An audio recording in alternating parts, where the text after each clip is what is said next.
Welcome back, Crash Talk 3D family. Every time we get together behind these microphones, we carry the weight of real stories, stories that's born from tragedy and from unshakable beliefs, the change that's possible when we refuse to stay silent. Today, we honor a woman whose life was split into two by a moment that should have never happened. Before we bring her on, I like to always give honor and the moment to my co-host, Michael, Michael, take this moment, talk to our listeners out there about you, the ones No, that maybe that never heard of you before. yeah, but it's not about me. It's about Melissa today. But I will say, I I am know, but my co-host, I have to give you the 30 platform too. year over 30-year veteran of professional speaking. I'm a survivor of a drunk driving crash that killed my mother and almost myself when I was 8 weeks old.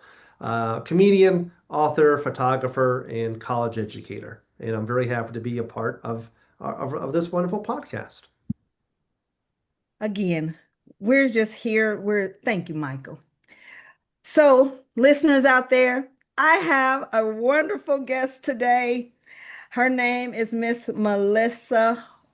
I hope I say this right. Wandall. Perfect. Yes, Okay, great. Melissa, I read some things about you, and I noticed that besides you have the foundation that you're going to open up about, um, that your children, the National Coalition for Safer Roads, major legislative accomplishments. I mean, you just have done it all, my friend. So I would like you to take this moment, this platform that we have, and talk about the day of November the 4th, 2003, and take it from there. If anything else you want to say. absolutely. So first of all, thank you for having me on the Crash Yes. 3 Talk podcast. I'm excited to be here today with you and Michael. And you gave me a little bit too much credit for all the different things. I couldn't do this without God, obviously, Amen. ever in my life, to be able to help me to serve through my life's tragedies, in order to hope that we bring joy and love and comfort to so many people, and also hope that we can educate and encourage and empower people to make better decisions in this life. We have to look out for one another. We have to look out for humanity. We're not doing a really good job of that. So we have to step in and, move it along and help people a little bit. On October 24th of 2003, my husband and I we're simply going to go out for a quick bite to eat. My brother was living with us at the time. We live in Florida, Bradenton, Florida. And my brother had come from upstate New York, where I was born and bred, in the farmlands and the lakes. And he was coming to see, my brother was staying with us to see if he wanted to live here in Florida with us, because we were married a year and 5 days, and expecting a bundle of joy in November. We were excited, anticipating the birth, but we did not know if we were going to have a boy or a girl. So on October 24th of 2003, a year and 5 days married, and soon expecting our first child. Um, I had called my husband from work and said, "Hey, today is, my last day of work. I'm going to be working from home. Living in Florida, I drove over the Sunshine Skyway Bridge every day." And Wow. my husband did not like that. He kept saying, "I'm worried about you being 9 months pregnant now and driving over that Skyway. Do you think, could you kind of work from home now?"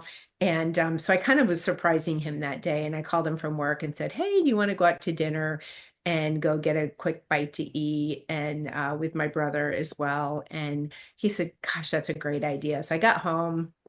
My feet were swollen from the pregnancy. I did not feel well at all. And I had said goodbye to many of my coworkers, just saying, I'll see you soon, but I'm going to be working from home now for a while. And everybody kept talking about my life and how surreal it is, and how it's like I'm married, the love of my life, was getting ready to have a baby. And they said it's kind of fairy tale-ish. And I said, it kind of feels like that. That feels good. For once in my life, I'm living this fairy tale. And truly, all of these words were said, on that day. And as I got home, not feeling so well, I told my brother and my husband. I said to my husband, Mark, you know what? I'm not feeling great. I'm like, I really think you should go out to dinner. And when you come home, we have got the rest of our lives together. And he said, but Melissa, I love you and I'm going to miss you. And I said, I'm going to miss you too, silly, but I'm going to see you and we will have the rest of our lives together. They went off to dinner, my brother driving, my husband, the passenger. And on their way home, they were stopped at the very last intersection, a mile from our home. And my brother driving, my husband the passenger, and my brother was stopped at a red light. Um, and the left arrow turned green for him to proceed through the intersection. And when he did, unfortunately, a motorist driving anywhere from 48 to 52 miles an hour ran the light. And Mm, the only thing that stopped her vehicle was my brother's vehicle. And there were three cars involved. And mhm, there were a total of nine people in that crash. Thank God, seven of the people were just fine. My brother was seriously, seriously injured. And unfortunately, my husband lost his life right there on impact. Um, I got the phone call that I was called to the intersection, and when I got there, the world just stopped, mm, silent, and I felt peaceful, and it could only be the grace of God, truly. That's all it could be. Um, because I knew I had to protect this child that was growing inside of me, that he or she would be born any day. And when I got there, law enforcement were surrounding my brother's vehicle, and they were working on my husband. And I asked if he was okay, and they said we were working on him. And I heard these cries, these wails from these just horrific cries. And my brother was in the back of an ambulance. My brother's 6'4", my husband was 6'2". And when I went to check on my brother, he just was he was so upset. He was so just out of his mind. Tell me that Mark's okay. Tell me he's okay. Tell me he's okay. And when I turned to go find out, they had pronounced my husband right there, mm, died on impact, and they had pronounced him at the scene. And having to go back and tell my brother what he already knew, that mhm, my husband had died, was really hard. It was really hard. Um, and the aftermath of that was just really, really tough that night. Um, I begged EMS to let me say goodbye. Here I am 9 months pregnant. They wanted to make sure that I was okay. I assured them that I was very sound mind and body, knowing that I needed to protect our child. mhm, Um, and I got to say goodbye to my husband, and I promised him that I would raise our child in love and light, and not negativity and not tragedy. And that some way, somehow, I would find out what happened that night at that intersection, and I would make a reason for what had happened, and that his child would know who he was in this life. He wanted to be a dad more than I wanted to be a mom. And he was robbed of that. He didn't he didn't have a choice. He didn't have a choice. And 2 weeks later, our daughter was born. okay. And when I held her in my arms, I promised her the same promise, that I would make sure she had a life of love and joy, and that she would know who her father was in this life. and that some way, somehow we would make it, and that I would not be a broken mommy. And it still gets me today because Hmm. they both deserved one another. My husband deserved to be a dad. My daughter deserved to have her dad. Got to know both of them. How lucky am I? But because of one person's negligent decision, my daughter's life changed before she was even born. Hmm. And my husband didn't have the opportunity to to just see her in this Hmm. life. Um, and so, you know, so many things happened from there, but that night changed the trajectory of life in general and how I would move through it and how I would carry my family through it, because the brokenness in my family and in my brother and in his friends was absolutely surreal. So from that point, now Mark Wandall Foundation Mm. started. Yes. So, yes, I knew that my daughter being born into not having a parent would Hmm. carry weight. You know, I knew that I would be there for her and I knew that I would love her. But, you know, you can't be a mom and a dad. You can't. Right. And many children don't have a mom or a dad, or they don't have either one, right? It just happens, unfortunately, in this life, but you want to give your kids everything that you can. And so I wanted to find a way. Back when I was 12 years old, my sister, when she was 14, unfortunately died of bone cancer. My brother was 7, I was 12, and she was 14. And I just remember there was no services then. There was no my parents were incredible. They pulled all of our mattresses out into the middle of the living room and told my brother and I, we are here for you. We love you, even in their own tragedy of losing their daughter. Um, but we are here for you, and whatever you need, we promise that we will be here to help you through this. I was the middle one. I was the strong one, always have been able to handle what's going on around me.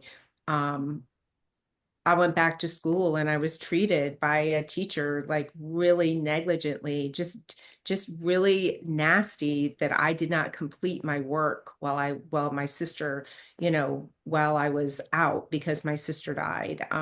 Because I didn't know where Idaho was on the map. He shamed me in front of my classmates, but I was not going to go home and tell my parents what had happened, because their tragedy was much bigger than what I had just experienced at school. So when Mark died, and Madison was born, I knew that I wanted to have a foundation where kids could connect that have had a parent, sibling, or guardian die, Okay. connect, they can feel joy, they can feel love, they can feel connection, and that they wouldn't be isolated. So many kids in this country are grieving. They don't have a parent, or they don't have either one of them. So the joy to be able to bring 23 years later, the Mark Wandall Foundation is still in existence. We have the opportunity to have a camp once a year. We do equine therapy twice a month, which is incredible. We get out on farms. We are able to we have a scholarship program, and then we do these things called reconnects. Like next weekend we'll be at Moat Marine Aquarium with over 125 of the kids that we serve.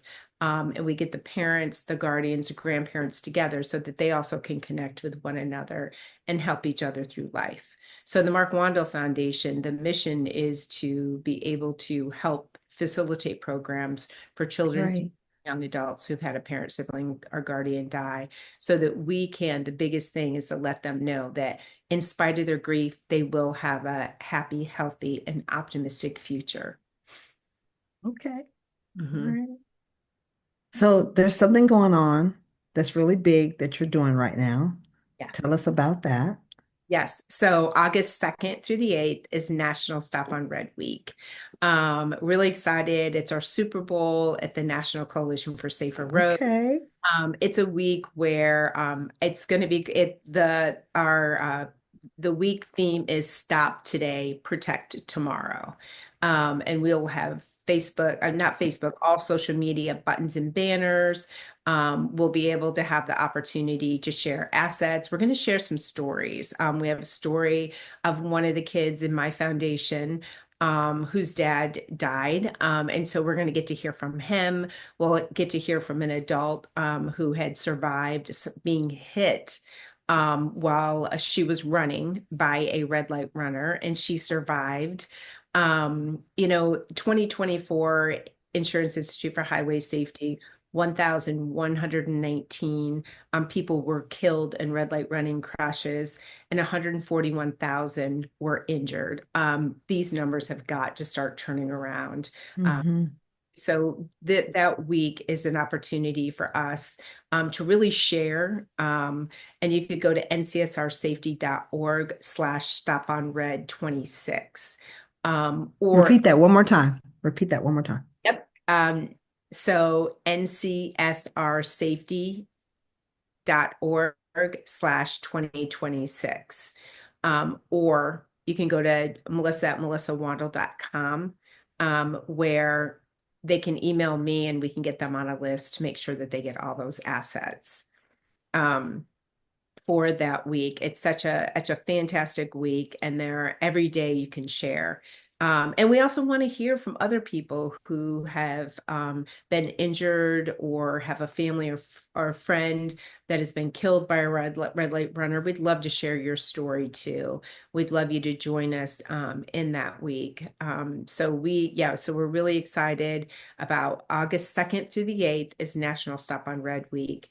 And it's an important week so that we can, for me, I always say it's always practice. Everybody practice stopping on red that week so you continue to make those good decisions Mhm. every single time that you drive.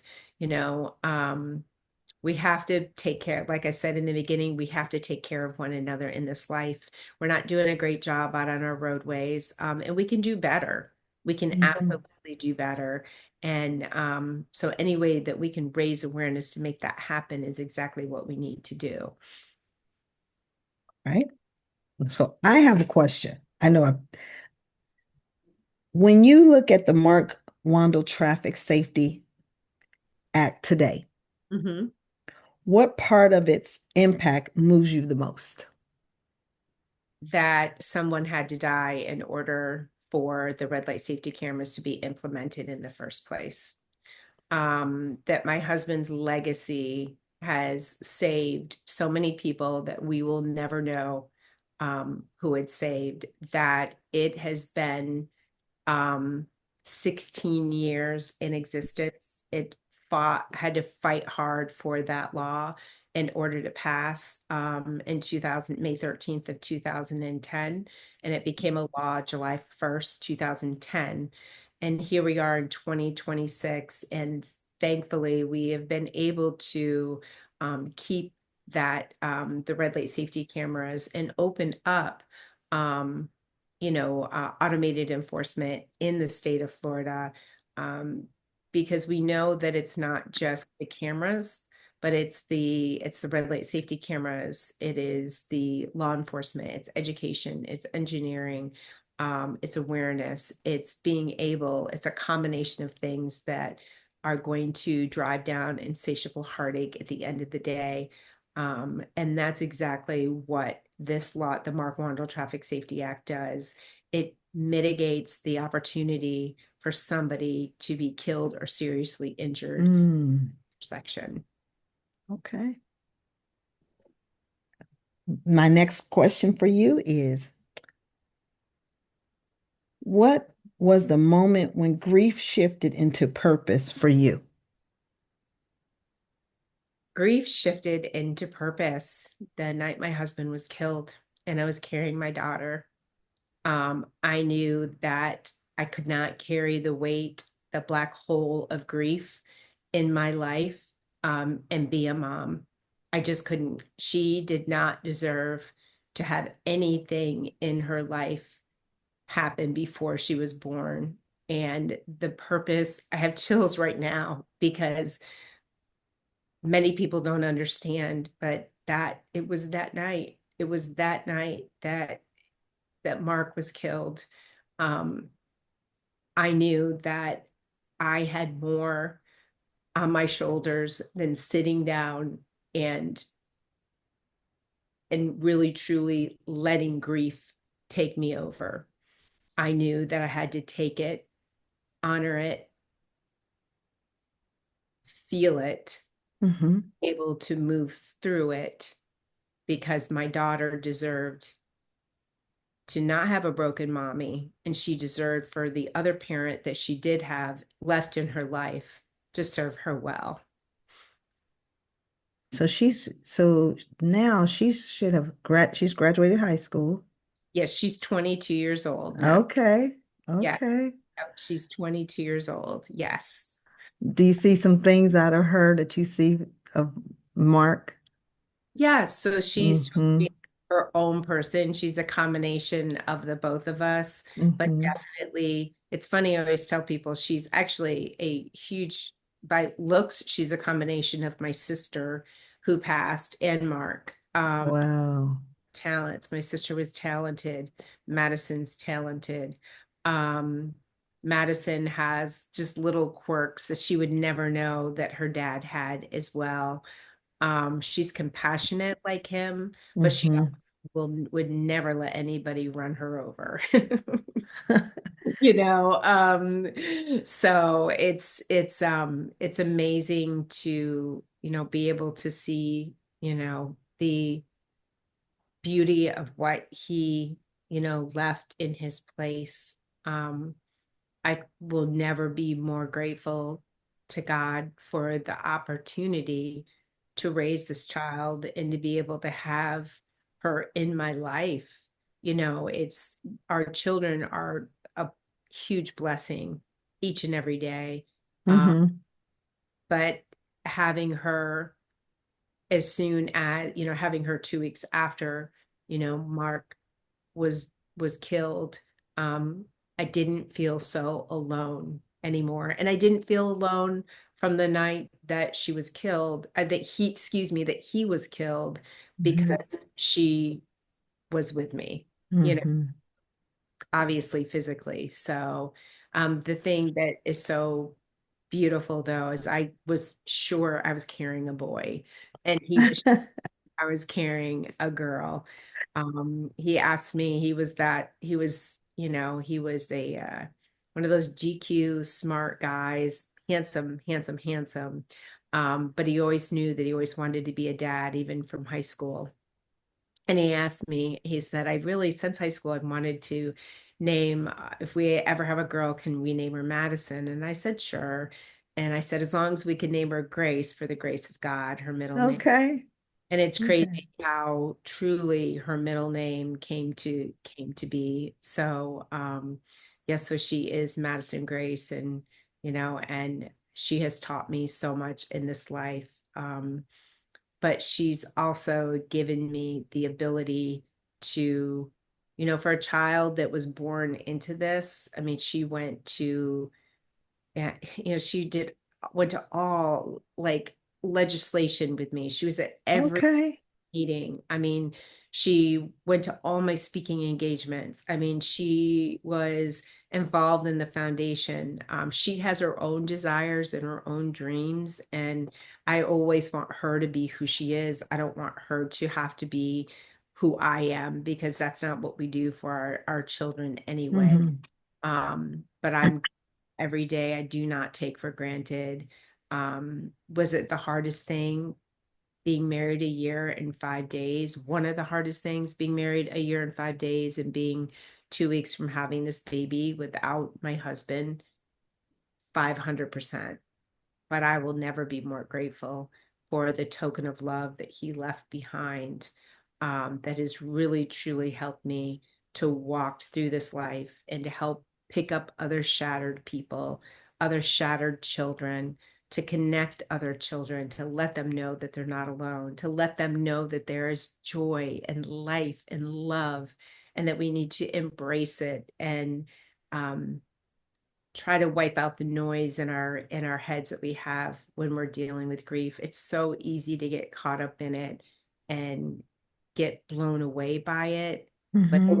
we have to find a way to let it move forward and inspire us to take what we know and be able to help other people in this life. You know, I was born to serve, and I'm grateful every day that God has given me that platform to do that. So, Michael, I don't want to feel like I'm taking up all the time of Too questions late. here. I know you have a question. I wrote down some, but Melissa, our lives are very parallel. You have a life like my dad did, who lost his wife. I was only 8 weeks old, and I'm sitting here listening. I'm getting emotional, trying not to shed tears on it because it's very similar.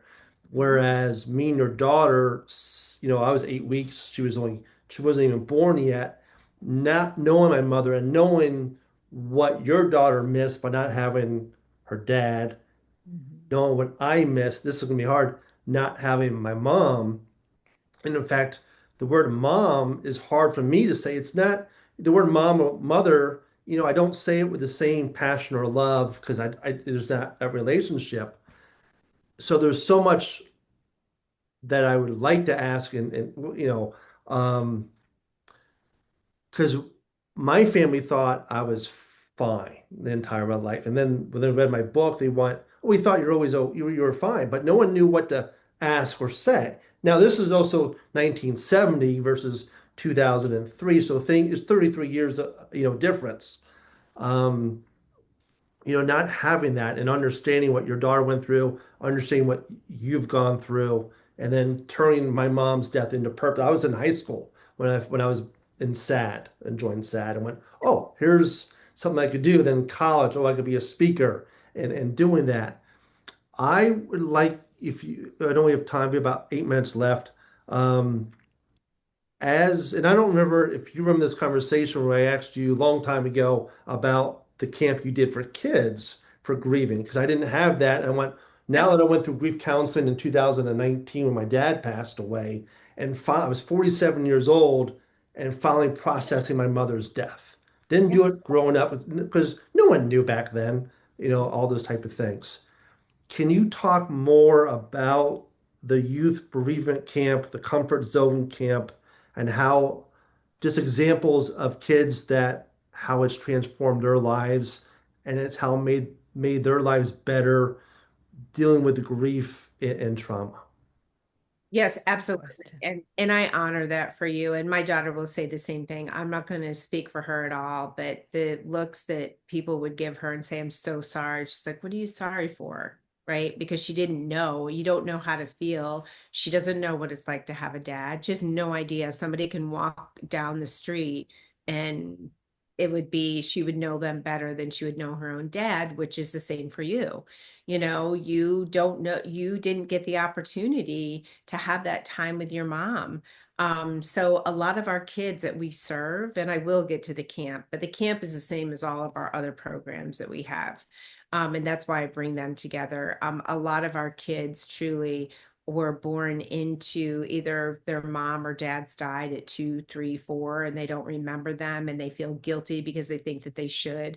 That brings so much grief within yourself and so much emotional and mental turmoil because people expect you to know exactly or to know how to grieve. You don't know how to grieve for someone that you haven't truly met. So I honor you in that, and we have a lot of kids like that. As far as the grief camp and as far as our equine program and as far as our reconnect, those are truly what helps so much. Is not so much the only therapy component that we have is at camp, and that's when there's story share. So even if the kids don't, it's challenge by choice. So if the children want it or teens want to share, they can, but if they don't want to, they don't have to. But the magic that happens there is kids start recognizing that they're not alone in their thoughts. Okay. That even if they don't share, they hear somebody else sharing and they can say internally, oh my gosh, I'm not weird. That is exactly how I feel too, and then that connection starts and then it opens them up to breathe, to say, I'm not different in my life. I grieve this way, but that person grieves this way. That person feels that way too. It really breaks that isolation barrier for all kids in grief so that they can acknowledge that grief so they don't have to wait till they're 47 years old or 58. They have that opportunity in their life to be able to um, we walk beside them, Right. you know, and give them those resources to help one another. Two quick things because I know we're running out of time. Number one is I forgot the number one part was even at my age, I'll be 56 in 2 weeks. I still have survivor's guilt from the crash because I thought I was 8 weeks old. I didn't have a life. I was nothing. Why did my mom die?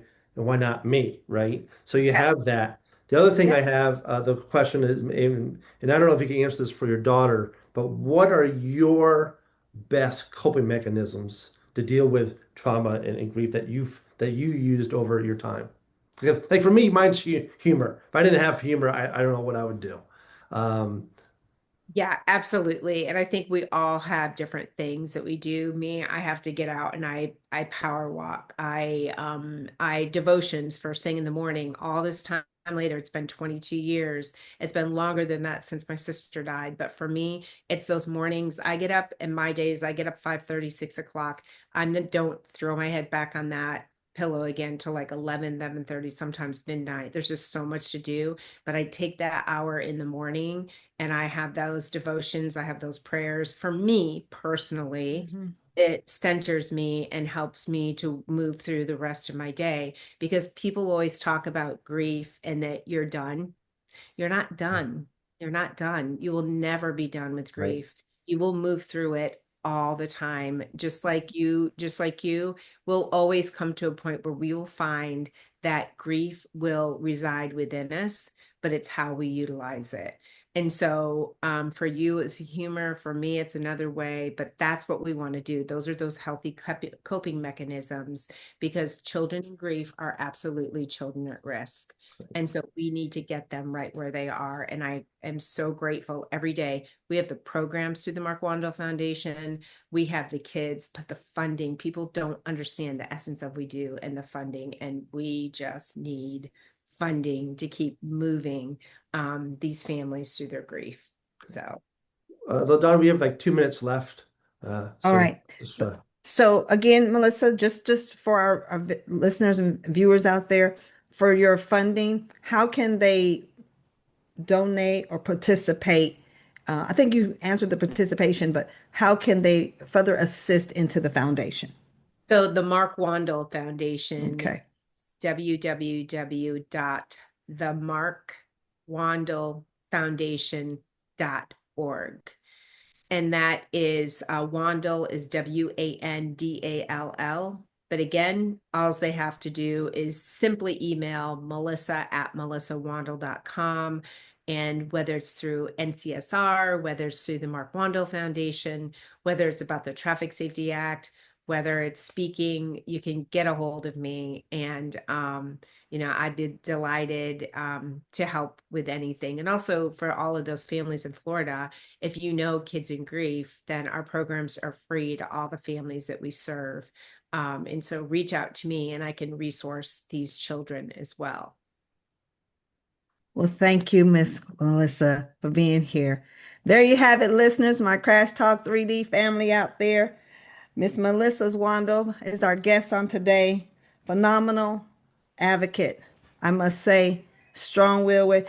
Before we leave, do you have a picture you want to show of Mark? I think there's one right here. Where is it? I meant to ask you that earlier. It's right here. Okay. Yeah, it's right here. All right. Yeah, Beautiful. over my face. Yeah.